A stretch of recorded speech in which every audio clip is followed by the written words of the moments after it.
তাপস অনিরুদ্ধকে টাকা দিয়ে বলে যে আমি টাকাগুলো দিচ্ছি বাণীকে দিয়ে তার মেয়েকে চিকিৎসা করিয়ে তুমি বাড়িতে ফিরে এসো, তাহলে তোমার সবকিছু আবার ফিরে পাবে। তখনই অনিরুদ্ধ রেগে গিয়ে তাপসকে উচিত শিক্ষা দেয়। হ্যাঁ বন্ধুরা, এমনটাই দেখা যাবে। বিস্তারিত জানতে ভিডিওটিকে লাইক দিয়ে চ্যানেলটি সাবস্ক্রাইব করে দেখতে থাকুন। গল্পের শুরুতেই দেখা যাবে ঈশানী বলে যে বাবা, আপনি অনেক বড় ভুল করলেন, আপনি আমাকে বাণীর কাছে যেতে দিলেন না, নিজেকে এর জন্য অনেক অনেক করুণা করতে হবে। এরপরে অন্যদিকে দেখা যায় যে দত্ত দত্ত বাণীর কাছে গিয়ে হাত জোর করে বলে যে বাণী, বাণীমা, তুমি আমাকে এইটুকু সাহায্য করো, আমি তোমার কাছে এটুকুর জন্য এসেছি। তখনই কাকাবাবু বলে চিন্তা করবেন না দত্তবাবু, আমরা দুজনই আপনার ওখানে যাব, আপনি একদম চিন্তা করবেন না। আর বাণী মায়ের হাতে রান্না করা খাবার যদি আপনার গেস্ট খায়, তাহলে তাদের আগামী 6 মাস সেই খাবারের কথা মনে রাখতে হবে, আমি আপনাকে গ্যারান্টি দিচ্ছি। তখনই দত্তবাবু বলে ওঠে, হ্যাঁ কাকাবাবু, আপনার এজন্যই তো আমি এখানে এসেছি। এরপরেই দেখা যায় দত্ত বাড়িতে বাণী আর কাকাবাবু রান্নার জন্য চলে যায়। দুজন হাতে হাতে দিয়ে কাজ শুরু করে দেয়, রান্নার কাজ শুরু করে দেয়। তখনই দেখা যায় দত্তবাবুর নাতনি রান্নাঘরে এসে বাণীকে জিজ্ঞাসা করে যে আসলে দিদি, আমি এই রান্নাটা দেখতে আসলাম, কেমন হয়েছে, আপনার রান্না কতদূর হচ্ছে, আপনি পারবেন তো? তখনই বাণী বলে, হ্যাঁ আপনি চিন্তা করবেন না, আপনার এই বিশেষ দিনে আপনার আপনার কোনো সমস্যা হবে না। তখনই দত্তবাবুর নাতনি বলে যে আগে কখনো রান্না করেছো? তখনই বাণী বলে, আগে এত লোকে রান্না করিনি, কিন্তু কোনো না কোনো দিন তো প্রথম থেকেই শুরু করতে হয়, এই জন্য বলছি আপনি একেবারে একদম চিন্তা করবেন না, আপনার সময় মতো সবকিছু হয়ে যাবে। তখনই দত্তবাবুর নাতনি বলে, অনেক ধন্যবাদ, আপনি আপনার মতো করে রান্না করুন, আমরা বাইরে আসছি। এরপরে বাণী বলে, হ্যাঁ আমরা ঠিক মতো রান্না করে দিচ্ছি। এরপরেই দেখা যায় যে তখনই দত্তবাবুর কাছে নাতনি এসে বলে যে দাদু, এদিকে তো রান্না বাড়ার কাজে প্রায় শেষের দিকেই হচ্ছে, কিন্তু গেস্টের আপ্যায়নের জন্য তো কিছু স্ন্যাক লাগবে। তখনই দেখা যায় যে দত্তবাবু বলে, সেটা ওরা তো পারবে না। তখনই দত্তবাবুর নাতনি বলে, তাহলে আমরা সেটা অর্ডার করে নিই। তখনই দত্তবাবু বলে, হ্যাঁ তাহলে তাই করো, তুমি অর্ডার করে নাও, এই আশপাশে দেখো কোথাও পাও নাকি। তখনই দেখা যায় যে দত্তবাবুর নাতনি ফোনে সার্চ দিয়ে দেখতে পায় যে অনিরুদ্ধ টিফিন সেন্টার থেকে খাবার অর্ডার করা যাবে। তখনই অনিরুদ্ধের কাছে খাবার অর্ডার করলে অনিরুদ্ধ বলে আমাদের এখান থেকে এসে নিয়ে যেতে হবে। তখনই দত্তবাবু নাতি বলে, দেখুন এখানে অনেক আয়োজন হচ্ছে, যেতে পারছি না, আপনি যদি দয়া করে একটু দিয়ে যেতেন তাহলে ভালো হতো। তখনই অনিরুদ্ধ বাবু বলে, হ্যাঁ আপনার আপনার খাবার পৌঁছে যাবে, কিন্তু ডেলিভারি চার্জটা দিয়ে দেবেন। তখনই দত্তবাবু নাতনি বলে, আপনি একদম চিন্তা করবেন না, আমাকে খাবার ডেলিভারি দিতে আসলে আমি সবকিছু একেবারেই দিয়ে দেবো, পেমেন্টটাও সঙ্গেই দিয়ে দেবো। তখনই দেখা যায় ফোনটা রেখে যায়। তখনই দেখা যায় যে বাণী বলে, কাকাবাবু রান্নার কাজ শেষ। তখনই দত্তবাবু এসে বলে, এই যে বাণীমা আর এই যে কাকাবাবু, তোমার রান্না কতদূর হচ্ছে? তখনই দেখা যায় যে খাবারের চারপাশটা দেখে বলে দত্তবাবু যে এত তাড়াতাড়ি সব রান্না শেষ? আসলে তোমার হাতে জাদু আছে বাণীমা, তুমি এত তাড়াতাড়ি রান্না বান্না শেষ করে দিয়েছো। তখনই বাণী বলে, হ্যাঁ আমার রান্না শেষ, আমি এখন চলে যাব। তখনই দত্তবাবু বলে, এখন যাবে কেন? খাবার খেয়ে তারপরে যাবে। আমার বাড়ি থেকে আমার এত এত আয়োজন রেখে তুমি তো এভাবে চলে যেতে পারো না বাণীমা। আর তোমার জন্য আমি আজকে অনেকটা উপকার হলো আমার, তুমি না থাকলে যে কি হতো কিছুই বুঝতে পারছি না, তুমি আমার বিপদের দিনে পাশে দাঁড়িয়েছো। তখনই বাদী বলে যে মেসোমশাই, আপনাকে যে কি বলে ধন্যবাদ দেবো যে আপনি আমার কোন বিপদের দিনে এভাবে ডেকেছেন, যে আমি এসে আপনাকে রান্না বাড়া করে দিচ্ছি, এটাই আমার কাছে অনেক। তখনই দেখা যায় দত্তবাবু বলে, আচ্ছা ঠিক আছে। তখনই দেখা যায় দত্তবাবু বলে যে হ্যাঁ খাবার খেয়ে নিও, কালকে এই যে কাকাবাবু সেন্টার থেকে বলছো, কাল সময় মতো সব লিস্ট দিয়ে দিও, আমি পেমেন্টটা করে দেব। তখনই দেখা যায় যে কাকাবাবু বলে, আচ্ছা ঠিক আছে, আপনি যেমনটা বলছেন তেমনটাই হবে। তখন দত্তবাবু বলে, আপনারা বাইরে আসুন, আমি ওখানেই আসি। এরপরে কাকাবাবু বাণীকে বলে যে বাণী, তাহলে চল আমরা ওদিকে যাই।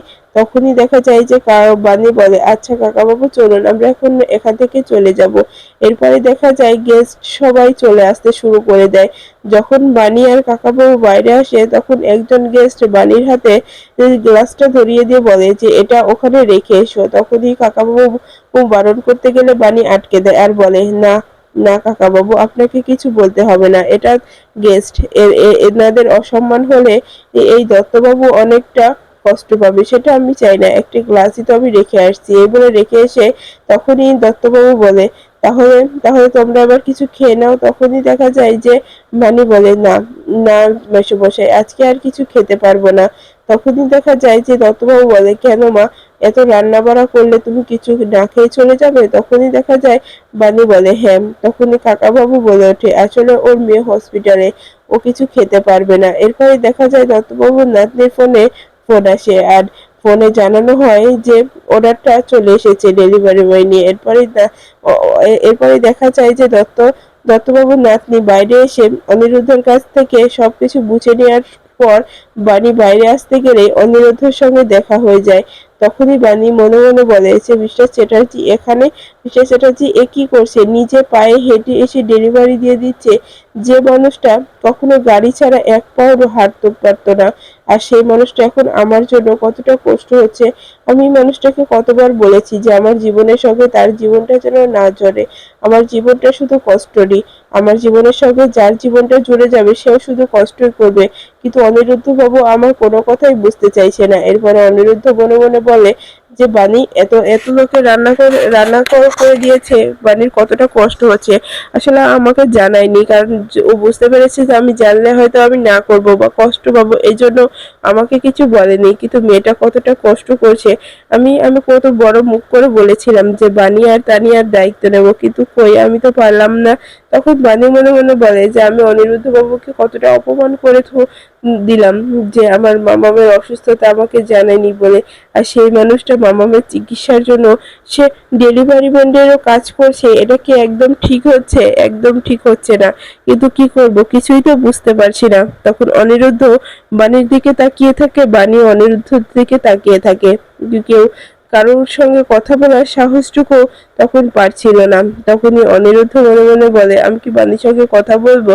যদি বাণীর উপরে বাণী এখানেও রেগে যায়, এখানেও আমাকে কিছু বলে ফেলে, তখন কি হবে? এই ভয়ে তো আমি কথাও বলতে পারছি না যে বাণী এখানে কেন এসেছে।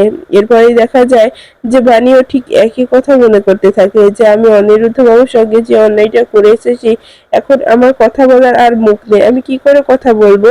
আমি কিছুই তো বুঝতে পারছি না। এরপরে দেখা যায় যে বাণীর চোখে জল চলে আসে, আর বাণীর সব কথা মনে করতে থাকে সেই রকেট, বাবা, মৃত্যু, সবকিছু মনে করতে থাকে, আর বলতে থাকে অনিরুদ্ধ বাবুর সঙ্গে আমি আবারও অন্যায় করে ফেলছি না তো? আমার মন বলছে অনিরুদ্ধ বাবুর সঙ্গে আমি আবার অন্যায় করে ফেলছি, কিন্তু আমি কি করব, কিছুই তো বুঝতে পারছি না। আমি আমি নিজেকে কন্ট্রোল করতে পারিনি, মামামের অসুস্থতা আমার কাছে লুকিয়েছে বলে আমি কতটা রাগ করেছি। তখনই দত্তবাবু এসে বলে, বানিমা, তুমি কি ওনাকে চেনো? তোমরা দুজন দুজনের দিকে এভাবে তাকিয়ে আছো। তখনই দেখা যায় মৌলি ওখানে চলে আসে, আর মৌলি বলে, হ্যাঁ, ওরা দুজন দুজনকে অনেক ভালো করে চেনে, আগে থেকেই চেনে, সব থেকে ঘনিষ্ঠ ভাবে চেনে। তখনই দত্তবাবু বলে, মানেটা কি? আমি কিছু বুঝতে পারলাম না। বাণী, কিভাবে চেনো তুমি ওনাকে, বলো আমাকে। তখনই বাণী বলতে যাবে, তখনই সেখানে রায়বাড়ির সবাই চলে আসে। তখনই মৌলির দাদু বলে, আসলে ওদেরকে আমরা সবাই চিনি, কারণ এ তো অনিরুদ্ধ চ্যাটার্জি। তখনই দেখা যায় যে দত্তবাবু বলে ওঠে, আমি আমি তোর কথা কিছু বুঝলাম না। তখনই দেখা যায় যে মৌলির দাদু বলে, কি করে বুঝলি নে? তুই আমাদের বাড়ি গিয়েছিস, ওনার সঙ্গে দেখা করেছিস, ওকে দেখেছিস। তখনই দেখা যায় দত্তবাবু বলে, আমি কিছুই বুঝতে পারছি না, আমি তোদের বাড়িতে গিয়ে ওকে কখন দেখলাম? তখনই দেখা যায় মোদি দাদু বলে, কেন, যখন আমাদের বাড়িতে মাঝে মাঝেই যেতি, তখন অনিরুদ্ধ চ্যাটার্জি যারা উপরতলায় থাকতো, তুই তাদেরকে দেখিসনি? তখনই দেখা যায় দত্তবাবু বলে, তাহলে এই সে অনিরুদ্ধ চ্যাটার্জি, তাপস্য চ্যাটার্জির সন্তান? তখনই দেখা যায় যে মোদি দাদু বলে, হ্যাঁ এই। তখনই দেখা যায় যে সেখানে বিদ্যুৎ আর কুয়াশাও চলে আসে, আর এই ড্রামাটা দেখে বিদ্যুৎও খুব খুশি হয়ে যায়, আর বলে, আসলে ওরা এখানে এসেছে কিসের জন্য? ওরা অনেকটা লোভী, অনেকটা ওইটা খারাপ একটা মহিলা এই বাণী, এই মহিলা এই বাণীর বাবু, শহরের বাবু ধরেছে এই অনিরুদ্ধ চ্যাটার্জি, আসলে আমাকে ছেড়ে দিয়ে এই বড়লোক বাবু ধরেছিল বাণী। এসব কথা শুনে ঈশানী খুব কষ্ট পায়। তখন ঈশানী এসে বলে যে, বাণী, কেমন আছো?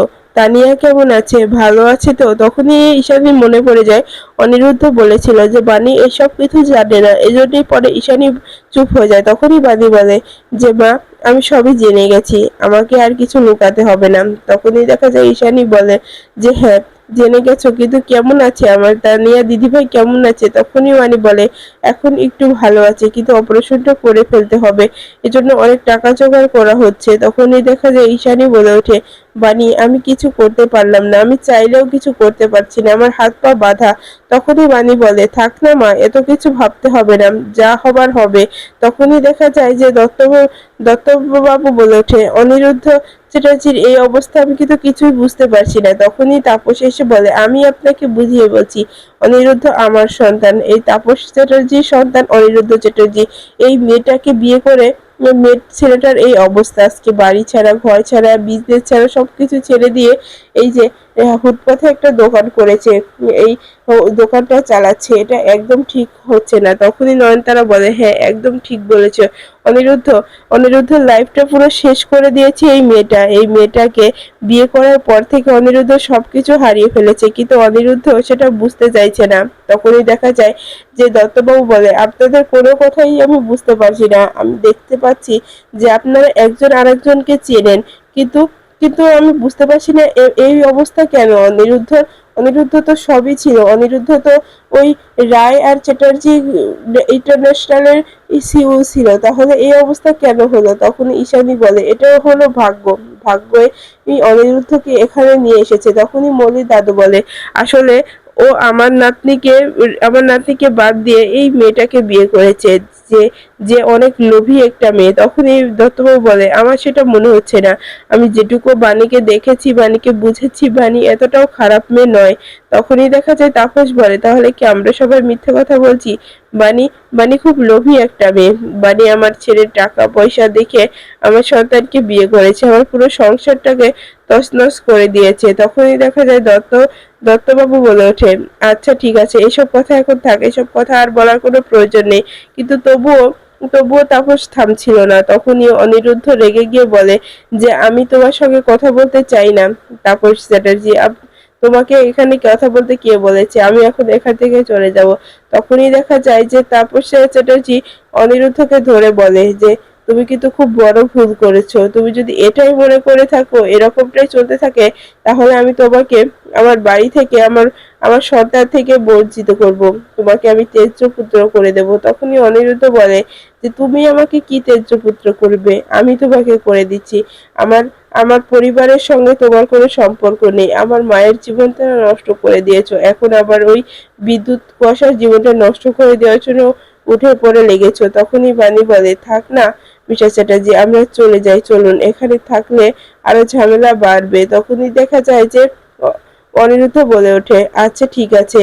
এরপরেই দেখা যায় যে তখনই তাপস বলে, একেবারে এটা ঠিক হচ্ছে না, আমি কি করব কিছুই বুঝতে পারছি না। তখনই দেখা যায় অনিরুদ্ধ বলে যে একমাত্র এই এই পরিবারটা আলাদা হয়ে গেছে তোমার কারণে, তুমি আমাদের সম্মান নষ্ট করেছো। তখনই তাপস বলে, অনিরুদ্ধ এ ধরনের কথা তুমি একদম বলবে না। তখনই অনিরুদ্ধ বলে, কেন বলবো না, যা সত্য তাই তো বলছি, কারণ তোমার জন্য আমার আর মায়ের জীবনটা পুরো হেল হয়ে গেছে, তোমার জন্য আজকে এই অবস্থা। তারপরে তুমি আবার বড় বড় মুখ করে বাণীকে দোষে করছো, বাণীর তো কোনো দোষ ছিল না। তখনই দেখা যায় যে তাপস বলে ওঠে, অনিরুদ্ধ তুমি কিন্তু খুব বাড়াবাড়ি করছো। তখনই বিদ্যুৎ বলে ওঠে যে আমি বলছি মেসোমশাই, আমি বলছি, সব কথা আমি বলছি, এই বাণী এই বড়লোক বাবুকে ফাঁসিয়ে বিয়ে করেছে শুধুমাত্র টাকা পয়সা দেখে। আমার প্রথম স্ত্রী ছিল বাণী, আমার আমার টাকা পয়সা ছিল না বলে আমাকে ডিভোর্স দিয়ে অনিল চ্যাটার্জিকে বিয়ে করেছে তার সম্পত্তি দেখে। তখনই ঐশানী বলে ওঠে, বিদ্যুৎ থামো, অনেক হয়েছে, আর কথা বলো না। তখনই অনিরুদ্ধ বলে, আমি একদম সহ্য করব না এসব কথা, আমার স্ত্রীকে নিয়ে আর কেউ কোনো বাজে মন্তব্য করবে না। আমার স্ত্রী আমার কাছে শতগুণ ভালো, আমি জানি যে আমার বাণী কিরকম, তাই তোমাদের কোনো কথাই শুনতে চাইছি না, তাই আমার সঙ্গে এসব বিষয় নিয়ে কখনো কথা বলবে না। এরপরেই দেখা যায় তাপস বলে, যেহেতু তুমি আমার কোনো কথা শুনবে না, সেজন্য তোমার সঙ্গে এইসব বিষয় নিয়ে কথা বলার কোনো মানেই হয় না। এরপরেই দেখা যায় যে পিনাকি বলে, অনেক হয়েছে, তাপস থামো না, এসব বিষয় নিয়ে আর কথা বলো না। আর অনিরুদ্ধ, এত বাড়াবাড়ি করার কি দরকার আছে বলো? তাপসের আর বাড়ির লেগেছে, ওদের মধ্যে ছেড়ে দাও না, তুমি মাঝখানে ঢুকছো কেন? তখনই দেখা যায় যে অনিরুদ্ধ বলে ওঠে, বাণী আমার স্ত্রী, তাই বাণীর বিষয়ে আমি উঠতেই পারি, তাই বাণীকে অপমান করার আগে আমাকে অপমান করতে হবে, তারপরে বাণীর কাছে যেতে হবে। তখনই দেখা যায় যে তাপস বলে, অনেক হয়েছে, আর তোমার সঙ্গে এই বিষয় নিয়ে কথা বলতে পারছি না। এরপরেই দেখা যায় অনিরুদ্ধ বাণী বাড়িতে গেলে তখনই বিছানার উপরে দেখতে পায় লাগেজ ভর্তি টাকা। তখনই অনিরুদ্ধ বাণীকে বলে, এত টাকা এখানে কেন? তখনই দেখা যায় বাণী বলে, আমিও বুঝতে পারছি না মিস্টার চ্যাটার্জি, এতগুলো টাকা এখানে কে রেখে গেল, আমি কিচ্ছু বুঝতে পারছি না। তখনই দেখা যায় যে তাপস এসে বলে, টাকাগুলো আমি রেখেছি। অনিরুদ্ধ, আমি জানি তুমি বিপদে আছো, এজন্য তোমার বিপদে দাঁড়ানোর জন্য টাকাগুলো নিয়ে এসেছি। তখনই দেখা যায় অনিরুদ্ধ খুশি হয়ে যায়। তখনই তাপস বলে, টাকাগুলো এমনি দিচ্ছি না, তুমি বাণীকে ছেড়ে আমাদের কাছে ফিরে আসবে এই টাকাগুলি দিয়ে। তখন অনিরুদ্ধ